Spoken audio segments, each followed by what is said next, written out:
A. Ferrara. The other is a self-proclaimed man of the people, known as Mert Roberts. Their aim is to discuss the hottest issues impacting our city, state, and nation. Fasten your seatbelts. Shake it off with Mert and Lucas. Live starts now on AM 970. The Answer.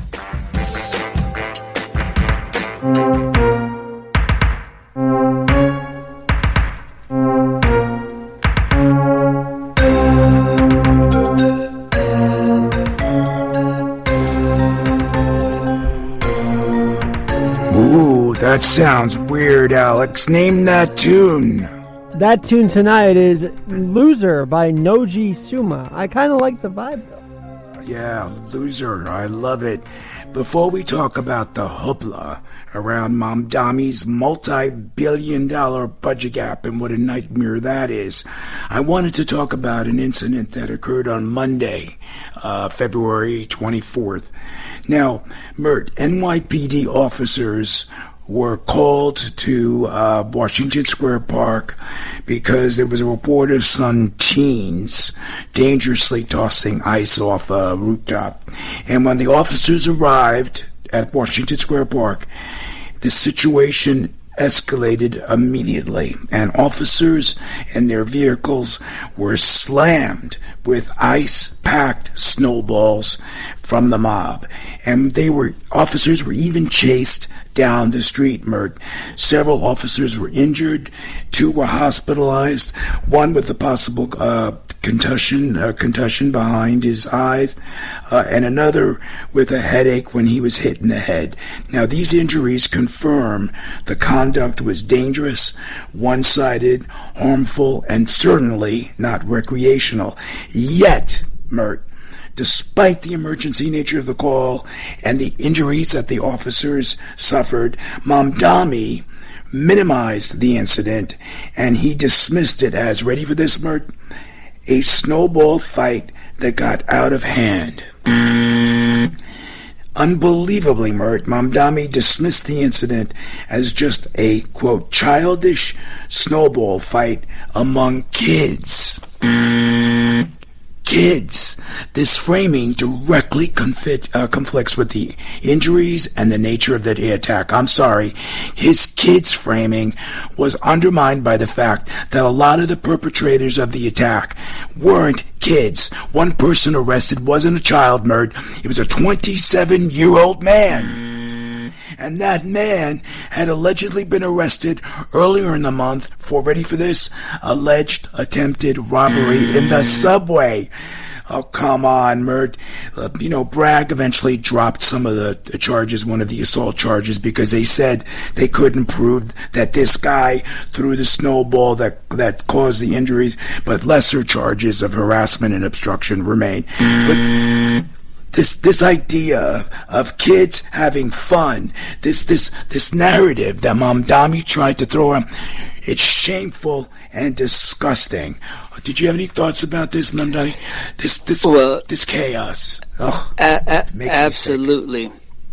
Absolutely, I have thoughts. And by the tone in your voice, I can see that you would propose that these individuals be committed to life in prison for what they've done. Possibly the death penalty.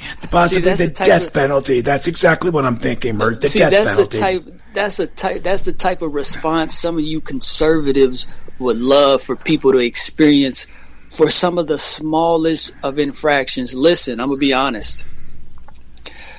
If it was so you're saying it's okay to pelt a police officer with a snowball? Oh, wait a minute. That's okay, Mert? I'm about to let you know what I'm saying. All right. This is what I'm saying. I'm saying this. Of course, you don't want people pelting law enforcement with snowballs. You don't want them because you can throw a rock and pack it in snow. You don't want this stuff. But it is very difficult to come down on something like this when you have snow everywhere and you have cops walking around in this type of city where it's very easy to throw a snowball and 500 people are surrounding these cops and you're all of a sudden it's a snowball fight. But the thing is, it's not a snowball fight between the people. That's right. It's a That's snowball right. fight between the cops. No, it's and not the a fight. people. It's an assault. In other words, the cops were not engaging in any reciprocality, Mert. They weren't throwing snowballs back. They were the And victims. here's the question. And this is the same thing. Hold on a second, because you're on the roll. You're on fire. I know what you want. You want these people put to death, but that's okay. Death penalty, all of them. This is what I'm saying. There had to be a reason for the cops to be out there. Yeah, there was an emergency call. Yeah, I told you. Right. Once these individuals start making it unsafe for the cops to be out there, just pull the cops. It's that simple. They tried to. Have you seen the video, Mert? You should see the video. No. Once one snowball gets thrown, remove the cops. Then you'll have this stuff stop. Because guess what? All right, y'all want to throw snowballs? We ain't taking no more calls in this area. And when people start running through here... So you're going to let the mob control. Is that what you're saying? If you don't already understand this, the mob already controls everything. If people wanted to go crazy and attack cops, the cops would be very powerless because we outnumber them. So to a large extent, we do a good job of ensuring that the cops, we respect their authority for the most part. But if people wanted to run roughshod over the cops, we could do that at any point, and they'd be very powerless to stop it. It's too many people. That's why when you see one snowball thrown and you get uncomfortable, because a cop can easily say, you know what, I don't feel comfortable. They should be good at seeing this stuff anyway. They're supposed to be trained to prevent it. The video, if you look at the video, Mert, the video is of the cops being pelted with snowballs, and you know what they're doing? They're walking away, and they're still being attacked as they are walking away. And you see people, animals running after them and hitting them on the head with snow. It was disgraceful. Disgraceful. With my two eyes, I viewed that video, and what I seen was cops trying to... Who did that? They were trying to stop it. Yeah, one section after he was pelted with the snowball, he turns around. But the majority of them were moving away. That's the video. This was a delayed response. What I'm saying is, as soon as one of you guys get hit with a snowball, remove all cops, because you have to condition people to... So you said that already. But you said... But you still think... It's okay that they were throwing snowballs at police officers. They were assaulting officers, and you seem to be okay with that. Can I get an answer to that? Can I get an answer to that? Are you? I mean, you're throwing so many words out there. Let me respond to what you're saying. Okay.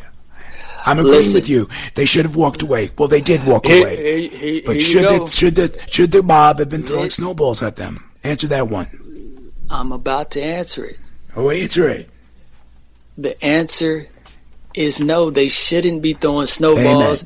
Amen. But let me finish. There is no real severe penalty you can launch on these people for throwing snowballs. Yes, there is. Which is why no, there isn't. Yes, there is. It's assault. It's battery. No, it's criminal. You're not going to tie up the. You're not going to tie up the courtrooms. Prosecute can I tell 50 you something? People with snowballs. That's not going to happen. This guy, this 27-year-old guy, something's going to happen to him. There's still lesser charges that were filed against him. I don't think you're hearing me. I said you're not going to tie up the courtrooms with 50 people who are just throwing snowballs. Can I tell you something, Mert? The whole point of the criminal process, among other things, is deterrence, to stop this kind of conduct in the future so that people don't engage in mass conduct against our police officers who are trying to do their job. I think this is disgraceful. And you know what I think is even more disgraceful, Mert? Forget the mob. Our mayor, instead of supporting the police, he called it kids having fun. Kids having fun attacking police officers. Really? Before you continue, what planet is he on? You got to realize this: the court system, because you're a lawyer, so you must believe that the court system is Superman. It can just handle any capacity. Do you realize the court system is already backed up? You should know this better than anybody. You're a lawyer. The court system is already backed up with a lot of stuff on a regular basis. They don't have the capacity to start throwing people That in there. is not an excuse to snowball. let people attack officers. And by the way, I agree with Commissioner Tisch. You know what she said? When you wear this uniform and uphold those standards, you deserve to be treated with respect. She was telling officers this. Don't allow the loudest voices in the room to erode the pride that you have wearing the uniform. And she said finally, I will not tolerate any attacks on my cops, period. And you know what? That is what the mayor of the great city of New York should have said. Kudos to the police office, the police commissioner Tisch, but that was the right thing to say. She described the incident, the police commissioner, Commissioner Mert, described the incident as criminal. Okay? And that's what it was. Okay? Listen, it wasn't, stop real sec for a second. It was not criminal. What you're doing is blowing something up way more than it is. It's just snowballs. I know I'm not. Just snowballs. We saw this over the summer. Where kids threw water. Remember though that scene where they were throwing pails of water on cops? That was assault. That was a different version of assault. This cannot be tolerated. This cannot be tolerated. I just want people to understand he has a hard time hearing, so he's not just talking on me. He just has a hard time. He just has a hard time. I hear you loud and well. That's why I'm not taking it personal. He just has a hard time hearing. But listen to what I'm saying. It's just snow. It's just snow. It's just water. Just snow. So it's okay to assault police officers. Mert Roberts, ladies and gentlemen, attack your local police officer. That's the way it should be. Now, on a different note. Well, hold on. Let me just get the last word real quick. I clearly said if the cops feel like they're being harassed by the people who are calling the police to protect them, then the police have a right to remove themselves from the situation at the first sign. Mobs do not rule. Mobs cannot rule. And by the way, talk about absurdity. Let's just wrap up because we only have a few minutes, Mert. I wanted to talk about another stupid thing. We've got a budget gap in the city of New York, okay? And that Mamdani thinks that the way to deal with a $5.4 billion budget gap, $5.4 billion budget gap, after they squeezed like a $1.77 billion in savings, apparently did some cutting, and Albany kicked in $1.5 billion in money, so you got Hochul throwing some cash in, but you got a $5.4 billion deficit. And so what does he want to do? And this has been widely reported. He's got two options. One, he says, let's raise taxes on the wealthy and corporations. Okay, so let's the wealthy pay. Or B, if that can't happen because Hochul is not in favor of it, let's raise property taxes for everybody in the city of New York. Everybody. By 9.5%. Now he wants to raise, tax the rich, but if he has to fill the budget gap, he wants to tax everybody about 10% more. You know what I don't hear, Mert, and this is what I want to get your reaction to. How about instead of spending more, how about being more fiscally prudent and fiscally responsible? Do you know how much the city spends per year on these illegal immigrants, these unauthorized or undocumented immigrants? Do you know how much the city pays for housing and social services and all that other good stuff? $4.5 billion. Isn't that an interesting coincidence? We are throwing $4.5 billion approximately every year to house and service unauthorized immigrants. Does that make sense to you, Mert? And well, yes, it makes sense. Well, hold on a second. Go. Question. Wow, you're on the road today. Hold on a second, though. Well, I think it's offensive. I think he's a dope, and I think his policies are really weird, and it's getting weirder by the day. And you might think he's a dope, but he didn't create the system that's in place now. Well, that's true. That's true. He's not responsible for the $4.5 billion. Hold on. But instead of saying, okay, we got to cut corners, maybe we got to tighten the reins on it. We're going to be a sanctuary city. We're going to let everybody in, and let's throw money in the toilet. Let me respond to you, because you keep on jumping in. Like, calm down a little bit. I'm upset, okay? What do you want? Well, then go ahead. Keep on going then. I'm going to let you go. Go ahead. You could respond. Go ahead. Well, you keep cutting me off, so I can't. But listen. Go. See, it's guys like you who are so upset at the system. But guess what you guys do? You guys take your money and you run down to Florida when things get a little rough. Instead of staying here and fixing it, you take your money and you run to Florida, or you threaten you're going to leave the state if you don't get your way. Well, I say this. If you guys like the way it's already been done, then maybe you shouldn't complain, because the reason that people are fleeing is because, he's going to raise taxes to try to stop all this stuff from happening. We got to pay for this stuff some kind of way. You guys need to stop complaining, you rich guys. Pay more taxes, but if you're not going to pay more taxes, then we're going to have to take it from somewhere, because guess what? The rich people don't want to help out the little people. So rich people shouldn't be complaining about this system. You billionaire, millionaire Republicans shouldn't be complaining, because at the slightest sign of a tax increase, the threats come out. You want to threaten people. You want to take little kids' medicine away from them. That's the type of stuff you want to do. Oh my God! You don't want to provide taking the baby formula from babies, right? You don't want to provide housing for the homeless. That's so ridiculous. Okay, that's so ridiculous, Mert. You know that system is dysfunctional, and that when you're running on a deficit in the billions of dollars, the last thing you do is further a sanctuary city agenda. That which is costing the city and taxpayers billions of dollars, Mert. It does not make sense. Listen, I'm smart enough to understand all that money is money we owe to ourselves, so it's not really a deficit. What are you talking about? It's just a trick. Who's the money owed to? It's owed to us. So we're just trying to pay ourselves. We understand what's going on. This money that we need to... Who's this we? This royal we? The people understand what's going on. They understand that if we take a little bit more money from these rich people, some of these programs that we already owe money to will get money right now. We're not going to have to go pull it out of like a magic trick, because it is magic. That's exactly the point. This is all magical. It's a magic trick.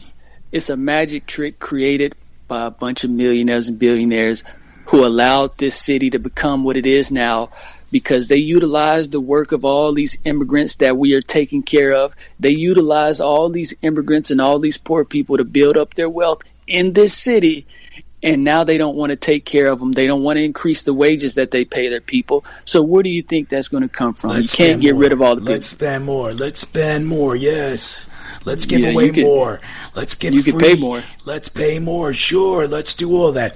The money has to come from somewhere, Mert, and ultimately it may come out of everyone in the city of New York, or anyone that holds any property taxes, or maybe even sales taxes.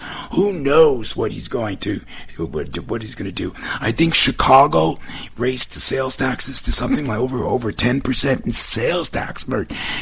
So they're going to keep dipping. Mamdani's going to keep dipping till New it goes York right needs to just start over. your pocket. It's going to go into your pocket and mine.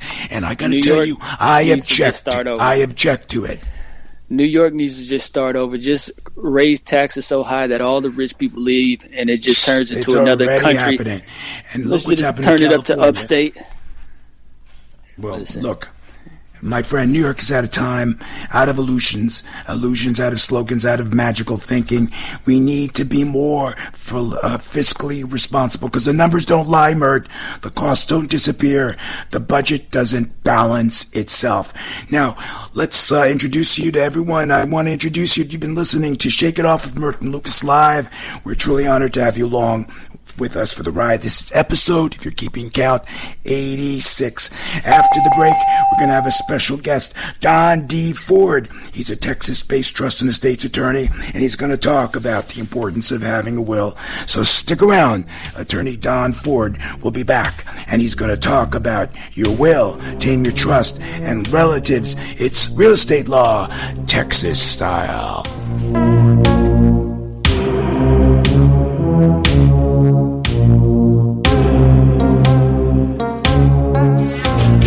America's America's darkest day of September 11th, the Tunnel to Towers Foundation has been helping America's heroes ever since. Heroes like Fire Captain Andrew Donner. Inspired by the bravery of New York City's firefighters on 9/11, Andrew devoted his life to serving his community. He rose to the ranks of his fire department, sharing his knowledge, training rigorously, and leading with courage. But after a brave battle, Andrew lost his life to lung cancer caused by occupational toxins. Andrew leaves behind his beloved wife, Jessica, their son, his parents, and sister. Tunnel to Towers honored Andrew by paying the Donner family's mortgage. Please help more families like the Donners. Your donation to Tunnel to Towers can bring hope and security to families who have sacrificed so much for us. Donate $11 a month. Go to t2t.org. That's T2T.org. Over the last 30 years, Newman Ferrara, a New York City law firm, has evolved into a national practice focused on real estate, commercial, litigation, civil rights, class actions, and other complex litigation,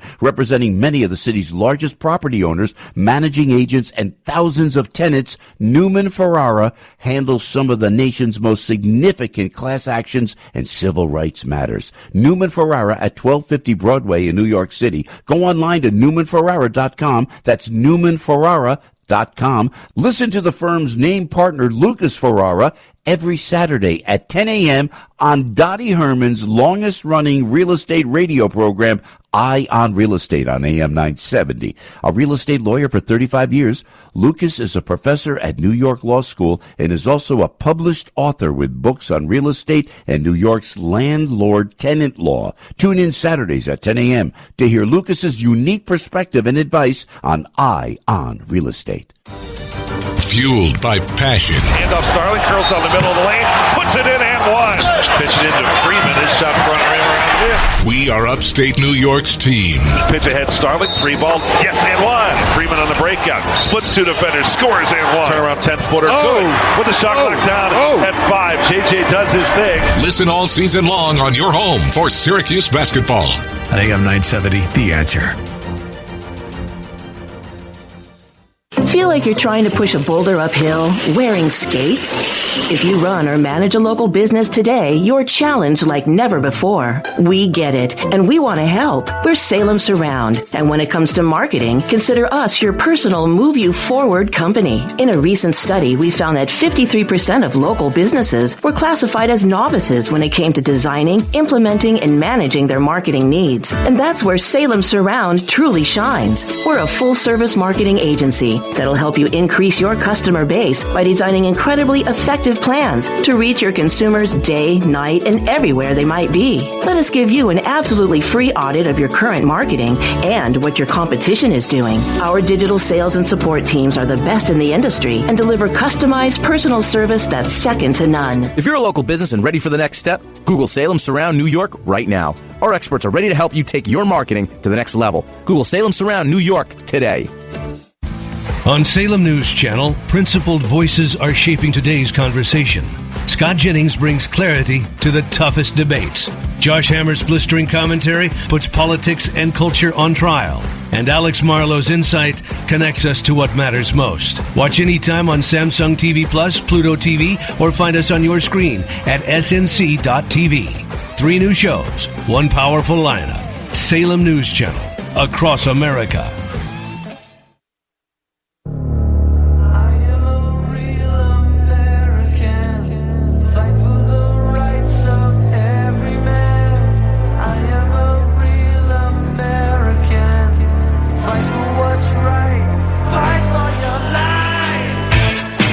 Welcome back to Shake It Off with Mert and Lucas, live on AM 970, The Answer.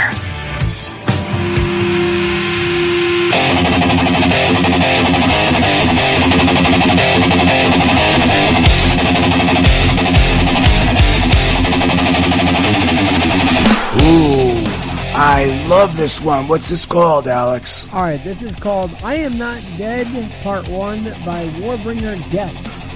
Perfect choice, Alex, particularly given what we're going to talk about with our next guest.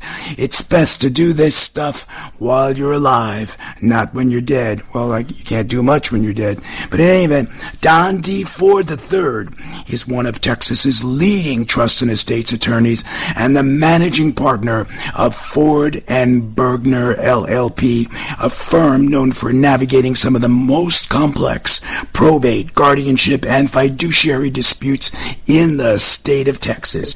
Board certified in estate planning and probate law, Ford has built a reputation for bringing order, strategy, and calm to situations where families are overwhelmed, unprepared, or suddenly thrust into conflict. And when people die, there's often a lot of conflict, amidst the survivors. Across his career, he has guided clients through high-stakes inheritance battles, contested wills, guardianship crises, and the kinds of emotionally charged disputes that can reshape families for generations.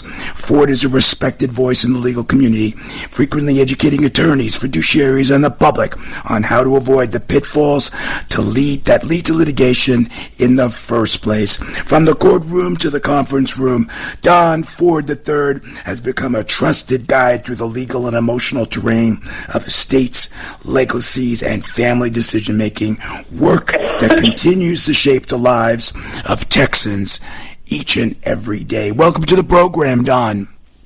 Hey, thank you so much. I really appreciate it. It's great to be here. Oh, it's great to be speaking to you again.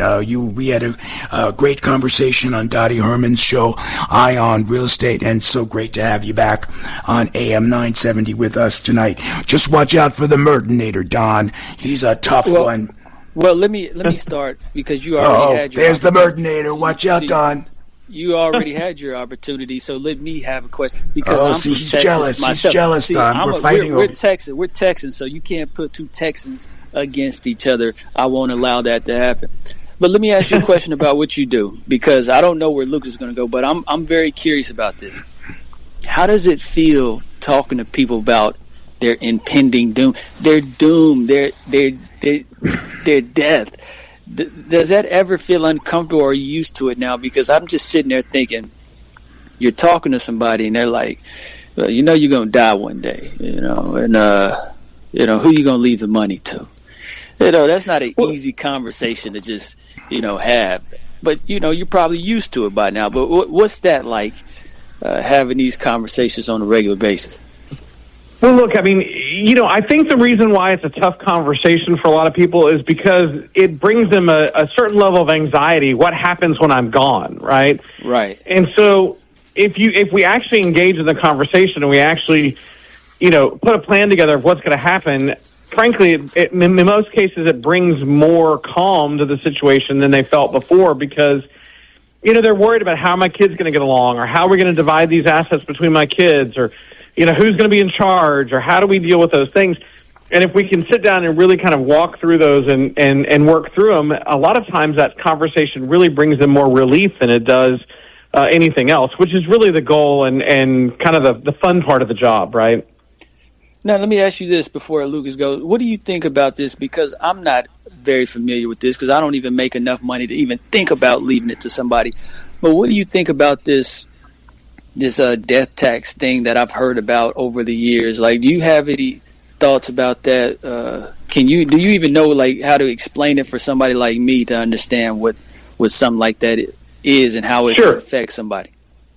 Sure. So I was just explaining this. I taught a lawyers conference on Friday, actually, and I was explaining this exact same thing. We're all familiar with income tax. You go to work every day, and on April 15th, you file a tax return based on the amount of income you made for the year. Well, the death tax or the estate tax is a tax on the amount of wealth that you have at the time of your death. So if you have $1 million home and that's all you got, well, then you're going to get, you might have a death tax on that $1 million value of that home. Now, for federal purposes, there's a large exemption. Each person gets a $15 million exemption. So for most people, that kind of wipes that away, right? But some of the states, New York is probably one of them, have a state inheritance tax or death tax. And so that threshold may be a lot lower to where you might owe a state tax in New York, but you would not necessarily owe a tax to the federal government. Right, But it's going to be on the total value of your asset. I think it's around $5 million, Don, in New York. But anyway, okay, yeah. But go ahead. I'm sorry. Well, but it's the difference between that and your income tax every year is it's a tax on the value of what you've accumulated during your lifetime, as opposed to just on the income that has come in that year. So, not to, if you don't have to answer this, you don't want to, but like, what is your opinion on that? Do you agree with, something like this existing? Because it seems like for it being such a high threshold, I hear a lot about it. So it seems like it's an issue that very prominent rich families are pushing and trying to make a bigger deal, and they try to pass it off like this could affect you and your $50,000 inheritance that you might get left behind. What do you think about it being prominent? Yeah, so look, I mean, you hear a lot about it. You're exactly right. And in larger metropolitan places like New York City, where it's very expensive to live, it can be a more prominent issue than in a more rural area where it's not as expensive to live, right? I mean, in New York, to have $1 million home almost seems like the buy-in for small families, whereas $1 million home in a rural area would be quite a large home, right? And so I think it affects different areas differently. The public policy behind it, originally was that you don't want to allow one family to amass just massive amounts of wealth that it helps to kind of redistribute the wealth a little bit. Now, there's obviously people on both sides of that discussion as to whether that's the right thing to do or not the right thing to do. But the increased exemption now at $15 million for the federal estate tax really gives a pretty good cushion, because if husband and wife are married, then they can combine their exemptions for $30 million worth of exemption. That's a pretty good amount of money to be able to shelter from any tax. And so it does provide a lot of it takes a lot of people out of that tax situation, and so really you're only dealing with families that are really pretty wealthy. Hey, Don, we only have a couple of minutes before our commercial, but before we go, I was reading that statistically the large majority of Americans don't have wills. Can you tell our listeners why that is a big mistake? Look, I mean, not having a will means that it's a free-for-all as to what happens when you die, number one. Number two, state law is going to dictate what happens to your assets rather than you getting to decide what happens to your assets when you die, right? So you die without a will, state law is going to kick in and say, for instance, all three of your kids, even the one from your previous marriage that you don't ever speak to, they're going to split your estate equally, for instance. Maybe that's not what you want. Maybe you haven't spoken to that child from the previous marriage in 40 years and you don't want to leave them anything. Well, if you don't create a will saying, I don't leave them something, I'm leaving it to my other two children, then state law is going to kick in and is going to leave them an equal share. And a lot of times that's not what you want, number one. Number two, it's very hard to find them, track them down, to even give them that interest. So it creates a lot of chaos once you're gone because you didn't take the time to create a will. So it's a dopey thing to do if you have any assets or any cash. I mean, if you're like Mert, who Mert claims he's impoverished and has no assets, okay, maybe he doesn't need a will. But do you think Mert needs a will, notwithstanding the fact he has no property or assets, or is it really for those who have property? What are you going to take my glasses? I need to put that in the will. Maybe I want your image. This way I could reuse your image after you're gone. Because you know what? The privacy rights, they have value, don't they, Don? They do. So look, you'd be surprised at the amount of issues that come up these days technologically, right? There's all sorts of this category of digital assets. Your Instagram page is actually a digital asset. You don't think of it as having any value, but maybe you're an influencer, a burgeoning influencer, and your Instagram page has some value. So there's a lot of reasons to have a will that may not be just because you got $1 million in the bank. I want to use your image. Don, we have to take a quick commercial break, but folks, have no fear. When we return, Don D. Ford III will rejoin us. Learn more about Don by visiting his website, fordbergner.com. Of course, we'll have links posted on our website. Shake It Off Live. Mert, Alex, Don Ford, and I hope you'll stay right where you are. Stick around. After the break, Don Ford explains why your simple family estate is never as simple as you think.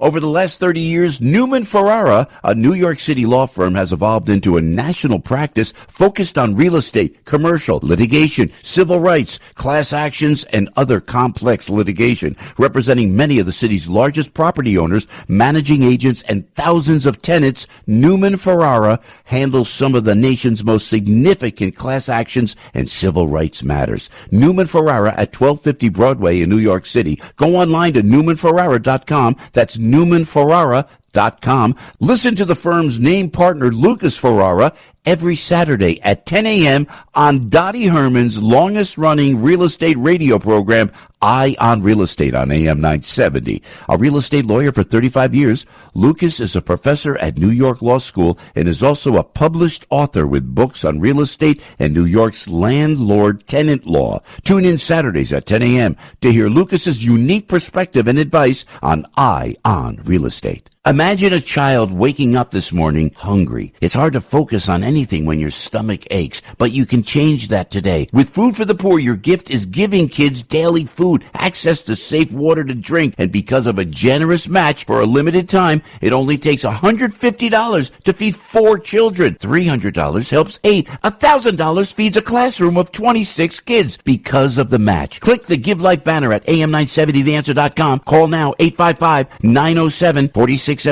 That's food for today, hope for tomorrow. Want more? AM 970 The Answer? Go to am970theanswer.com to listen live. Tune in to podcasts from the shows you missed anytime you want. Learn more about our advertisers. Join the AM 970 fan club and sign up for events. am970theanswer.com. Hey, it's Scott Jennings inviting you to join me on the unforgettable Gulf of America cruise happening this November 2026. Imagine it. Turquoise waters, white sand, beaches, incredible food, and insightful conversations about the future of our great country. Mike Gallagher and I will dive into the issues shaping America as we cruise through some of the most stunning destinations while honoring the 250th anniversary of our nation. Text cruise to 94878 or visit scottjenningsshow.com and click the cruise banner to sign up today. Twitchy.com brings you the latest in social news, highlighting and reacting to important conversations from America's most prominent journalists, politicians, and celebrities. Twitchy's kinetic group of editors deliver fast and amusing content around the clock to tell you who said what in global and political news, sports, entertainment, and media. If it's news, they're on it. If it should be news, they're ahead of it. Stay connected to the newswire of the 21st century with Twitchy.com. Twitchy.com. In his new movie, The Dragon's Prophecy, Dinesh D'Souza brings the new Middle East into focus with a message of perseverance, faith, and a shared global destiny. Could the fate of the world, of humanity itself, be somehow tied to this place? At long last, we have peace in the Middle East. Israel and Christians are coming together in a way they have never been before, since the book of Acts. But is this the end of Hamas and radical Islam? What does the Bible say? We have to become fighters in the Spirit for God. We don't accept what the enemy wants to do with our culture. We don't accept what he wants to do with the nation. If we keep fighting, we win.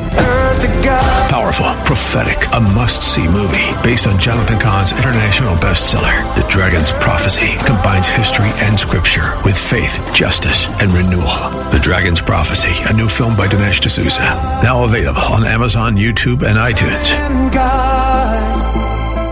Put leftovers in shallow containers and get them into the refrigerator as soon as possible. Roughly 3,000 Americans will die from food poisoning this year, but you can keep your family safer by chilling food promptly and properly. Check your steps at foodsafety.gov. Brought to you by the USDA, HHS, and the Ad Council.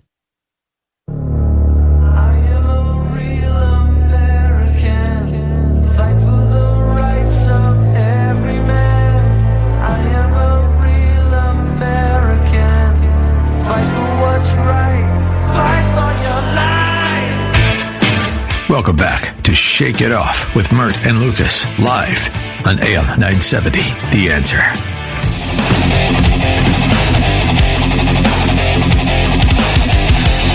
We are back with Don D. Ford III. He's a leading trust and estates attorney and the managing partner of Ford and Bergner LLP, where he handles probate, estate planning, guardianship, and complex fiduciary litigation. He's board certified in estate planning and probate law, and he's known for bringing clarity, strategy, and calm to some of the most emotionally charged inheritance disputes families face. You can learn more about Don by visiting his website, FordBergner.com. That's Ford, Bergner, Bergner.com. Of course, we'll have links posted on our website, ShakeItOffLive.com. Now, Don, I just did quick checking, and in 2026 in the state of New York, the state tax exemption is now $7,350,000. $7,350,000 in 2026 in New York. So I just wanted to correct that. But you made a great point before the break about intellectual property rights, that even an influencer like Mert, who may not have a lot of assets, his privacy rights, his voice, his face, that can have value even after you die. A lot of celebrities have issues like that, don't they, Don? Well, that's right. And, interestingly, Matthew McConaughey, a Texas native and a big celebrity, he just trademarked his voice, because of all the AI issues that are emerging, and, you don't really know what's going to happen there. And so he's kind of on the forefront, I think, of celebrities that are, going to be trying to take control of their intellectual property, their likeness, their image, their voice, all those things, to protect it from being exploited by things like AI. And by the way, Mert, before you go, also, Don, people might be surprised. For example, airline points. Many airlines will not transfer the points to survivors unless there's a specific disposition in a will. Am I correct, or did I misunderstand that? Yeah, right. So, the airline points is interesting, a big topic that you don't really think about, but it is an issue that you want to address. If you've got significant points, you want to address in your will, because you're right, some airlines will be fairly restrictive in the way that they handle those things. So it's an interesting thing you don't think of, right? Yeah, there's a lot of stuff. That's why speaking to an attorney, even if you don't think your assets, may be very valuable. And if you're in the state of Texas, of course, go see Don. Now, Don's not admitted outside the state of Texas, but his advice is truly helpful. But a lot of celebrities and powerful, rich people are moving to Texas. But this next question goes to that, because I understand when people die, but there's been, two in particular, famous celebrities, Britney Spears and Wendy Williams. They were deemed to be unfit to manage their own money. They had a thing called a conservatorship or whatever it's called. Is that similar to what you do? Because I'm just thinking, if somebody's not fit to manage their money, is it the same type of thing where now we have to figure out, who can use it, and how does that work, if you have any familiarity with that? Yeah, so that's actually a part of what we do. In Texas, anyway, the guardianship process related to incapacitated adults is a part of the same courts that handle the probate cases. So we do a lot of that work, and that's an interesting topic, because I think as we get to the next 15, 20 years, there's just going to be this massive shift of wealth from the baby boomers on down, right? And you also have a higher rate of people who are not married and don't have as close of family relations and that kind of thing. And so having somebody to help them to manage those assets as they get older and maybe less capable of doing that, I think is going to be a big topic. I just had an email from a prospective client today, and he says, I live in Australia. My mother lives in Dallas. She doesn't have anybody to help her. I'm looking to hire somebody to help her manage her finances because I'm just too far away to be able to do it. And I think that's going to be a growing field over the next 15 or 20 years. So in a situation like that, has it ever been possible for the kids to start dividing up the money then and there? They're like, all right, she's incapacitated. Let's just start splitting up the money now. We don't have to wait for her to die. Has that ever occurred? Well, look, has it ever occurred? Yes. Should it occur? No, because, that money is really supposed to be there to take care of mom, right? Right. And so, the courts take a dim view on the kids taking all the money and leaving mom without anything to take care of her. So, if they engaged in a strategy to set mom's money aside in a different vehicle so that they could then take care of her, that might be one thing, but just them taking it and spending it is not a perspective that's going to go over well with the courts. Particularly, you don't want to make the mom destitute so that she then requires social services and is a drain on the system. So, can the court system claw back the money that was wrongfully taken? Done. They can claw it back, and that happens frequently. But boy, it's a messy, expensive process. It's just not good for anybody. Yeah. So don't do it, people. Don't do it, Mert. Leave your mom's money alone, Mert. So in those type of situations, who gets to determine how much you get paid? Like when the person who has all the money is incapacitated, who gets to determine how much you get paid? Because I was hearing stuff like somebody is determining who gets to actually take what, and they're getting paid a fee. So who gets to determine what you actually make, or is this negotiated before something? Well, there's a statute. There are statutory limits, aren't there, Don? Yeah, so I mean, if you're talking about like how much the guardian gets paid, there's statutory limits. But what I suggest to clients all the time, the guardianship process in Texas has become much more onerous than it ever used to be. And look, California's process is really onerous. New York's, I'm sure, is pretty onerous as well. The way you avoid mom ending up in a guardianship is mom prepares powers of attorney and a will and all those things as a part of a good estate plan, and designates which child do I want to help me and to help me manage these things. And mom determines in those documents how much is that child going to be paid, if anything. And so then when the time comes for that to be necessary, it's all in place. So you avoid having to go to the court. You avoid a guardianship like that. That's the best way to do that. You sound like you might be a good referee, because I can imagine, one kid, hey, mom picked me. And here's Don in the middle of two angry siblings who, they want to fight all of a sudden because why did she pick him and not me? You ever have to deal with that? Well, that's a great point, Todd. Don't you have to act like a therapist often when you're dealing with families in conflict? All the time, right? I mean, all the time. And look, I mean, and your very first question when we started this interview was about, is it a difficult conversation to have? And This is why it's a difficult conversation. Mom has 4 children. She loves them all equally. One child she's always had to help out more financially because she didn't make as much money as her siblings did. And so now do you continue to let her be in charge and maybe she dips into the till a little bit? Or do you put her brother in charge and her brother is not as generous with her as mom was, and maybe is a little bit bitter that mom kept giving her money, right? Giving the daughter money.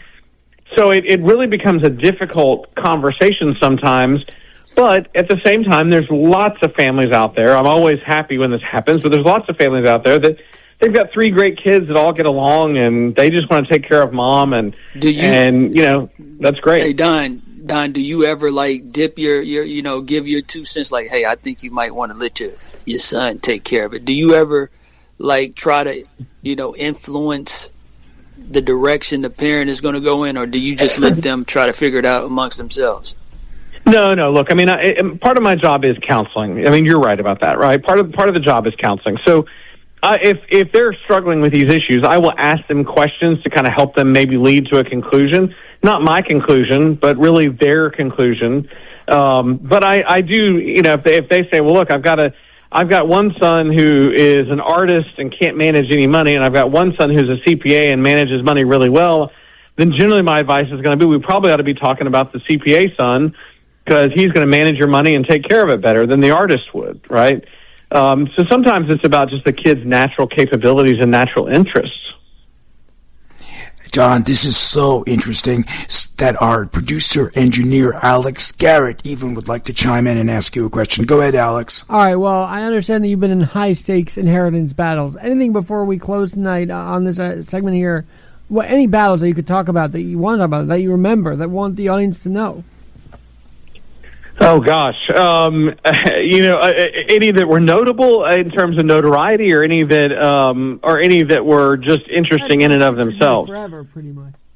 Whichever. Go ahead, Don. So I worked. Y'all may or may not remember a singer by the name of Ray Price. He was a famous country singer. I worked on his estate. I know Ray. There was a big battle over his estate. I worked on that.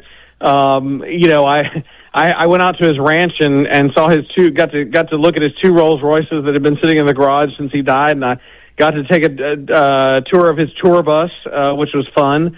But his son from a previous marriage was fighting with his wife over the estate, as happens, right, when you have blended marriages. And you talk about intellectual property. His recordings were at an issue in that estate, because, as you can imagine, his recordings have a lot of value. And so there was a fight over who should own those recordings. That case had pretty much all the issues you could imagine in that kind of litigation: notoriety, intellectual property, blended marriage, all of those things. And ultimately, we got it resolved. But it was a hard fought fight and an interesting case to be sure. Was there a will in that case, Don? There were a couple of different wills. There were a couple of different wills, and so that was the problem. Different wills at different times, which is something we see frequently, right? We've got a case right now that the will was done a couple months before the decedent died, and then there was a will that was done, a few years before he died, and guess what? They say something completely different. And so, juries don't often like a will that was done right before somebody passed away that cuts family members out. That's just generally not what juries like. So we'll tackle those issues in that case.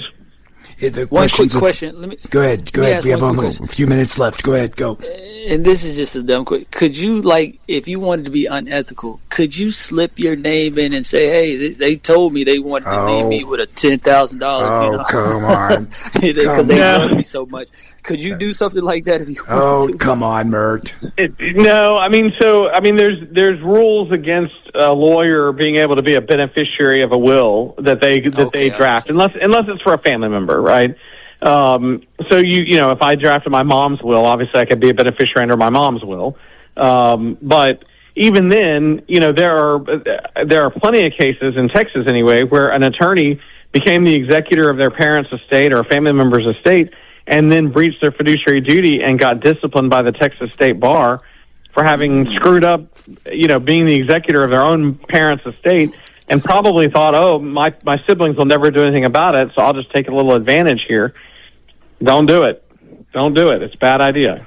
Yeah, but your parting advice, Don, isn't it to see in a lawyer, I trust an estate's lawyer to deal with your situation? Because these conflicting wills may have done by someone who went online or didn't use an expert or someone who specialized in the area, and that's where problems arise. Any final words before we go for the night?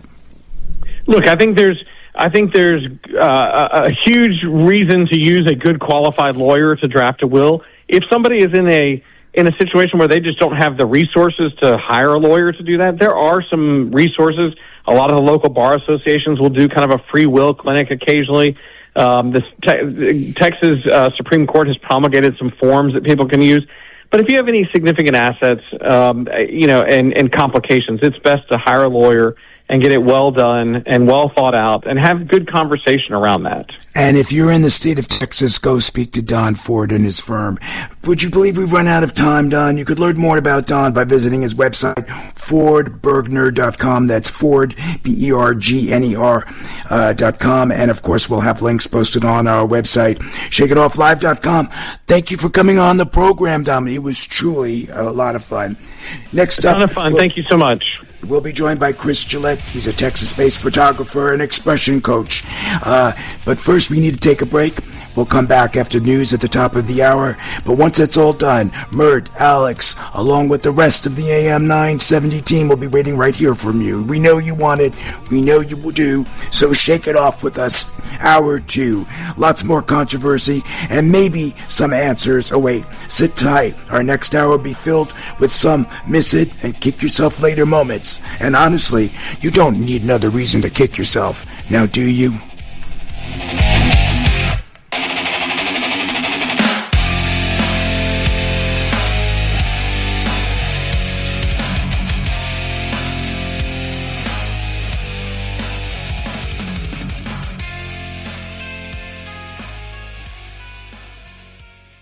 The preceding hour of programming sponsored by Shake It Off Live, LLC.